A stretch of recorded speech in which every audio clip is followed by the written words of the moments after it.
মহারাজের গুরুদেব ছিলেন শুক্রাচার্য। উনি কী করলেন, এক মহাযজ্ঞ আরম্ভ করে দিলেন। সেই যজ্ঞে লক্ষ লক্ষ ব্রাহ্মণ ছিলেন, তার প্রধান ছিলেন শুক্রাচার্য।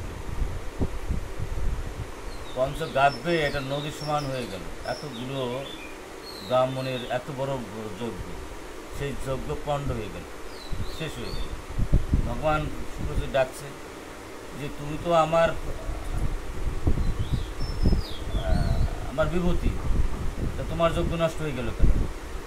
কারণ উনি তো মহাজ্ঞানী। উনি বললেন যে আমি অহংকার বশত একবারও তোমার এই শিরোনাম বন্ধুর সঙ্গে যোগী নাই, সেই অপরাধে আমার যজ্ঞ নষ্ট হয়ে গেছে।